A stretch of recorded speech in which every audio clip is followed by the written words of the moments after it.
Beautiful, Wyatt. Just a brief offering for today, a little vignette to add to what you've already heard. For the last few days, I was in Seattle doing the wedding of a long-time friend. She dated this guy for 9 years, and they finally wanted to get married. So grateful that I could be there for that.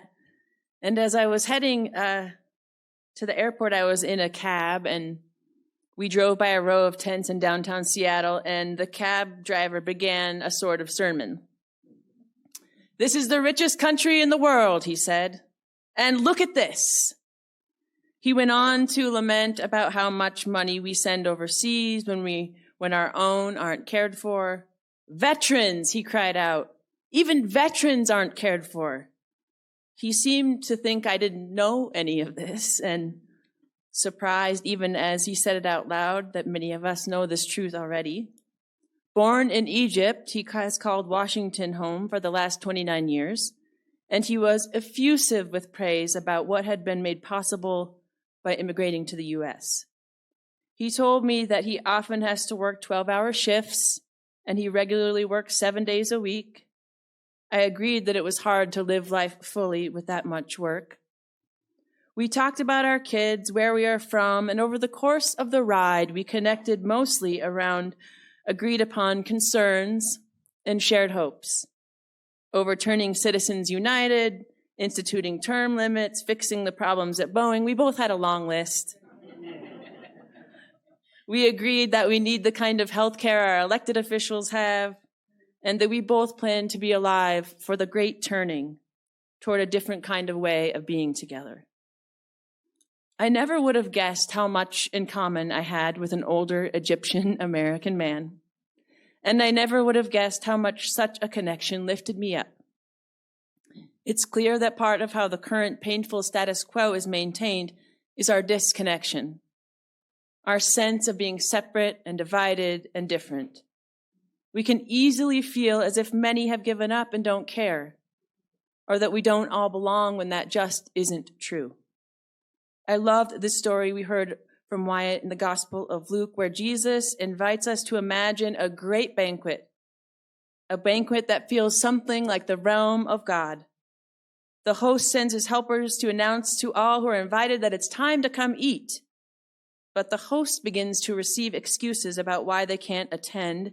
They are suspicious of the kind of banquet being planned, perhaps. Maybe they weren't convinced that everyone belonged at the table. So the host of the dinner party gets sassy and angry at all of these cancellations, and he asks his helpers to go get everyone. Go find everyone. Go to the streets and invite everyone. Go out into the roads and country lanes and make them come in so that my house will be full. Take that. Everyone, I mean everyone, is invited to come just as they are to this full house and this crowded table. And I think maybe this invitation to the banquet is a lot like our invitation to the life of faith. Jesus said, "Gather everyone," but while we are all invited, not everyone shows up. Because some are afraid, some aren't sure they want to share life with people they don't know or wouldn't pick, because some aren't convinced that everyone belongs. But what if that is part of the whole point? What if one of the main purposes of church, the main reason we exist, one of the most important things we offer is simple but not easy? A place where everyone belongs. Period. We need to be a table with a place for everyone. And part of the reason I think our congregation isn't dying when many are, is that we are truly aiming to be a crowded table where we make space for all to belong as we are, for the fullness of life in all its color, diversity, and beauty.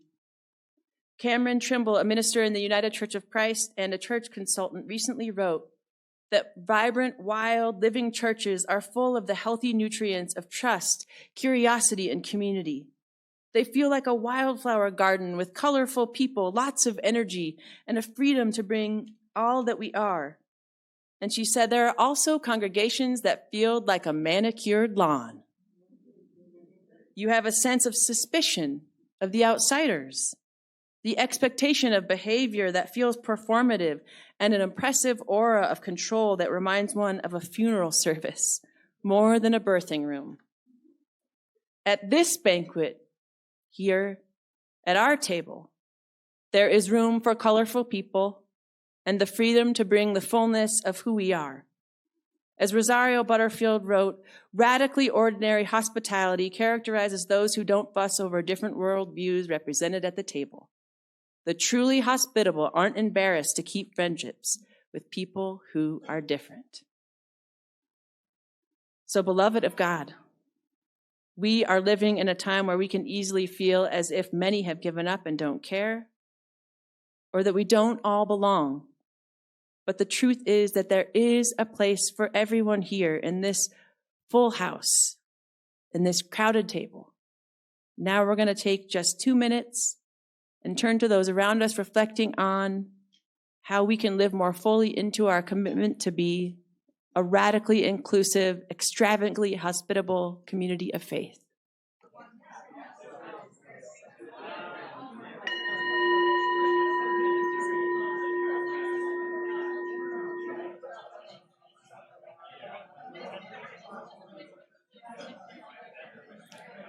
May we continue to be a place for difference, a space for new voices and new perspectives, a place for those who have been wounded or haven't felt welcome. For what matters more to us than shared belief is a shared commitment to belonging. May we continue to live into that, the vision of a full house with a crowded table. We all belong. May it be so. Amen. Greetings to you wherever you are watching this. For those of you whom I have yet to meet in person, I'm Reverend Nicola Marsh, pastor here at Community UCC. And we see that people like you are watching our live stream each week. And because of this, we are excited to be embarking upon an experiment. And we need you. If you are engaging with us regularly, finding meaning in what we are about, we would like to extend a special invitation for you to be among the first CUCC digital disciples.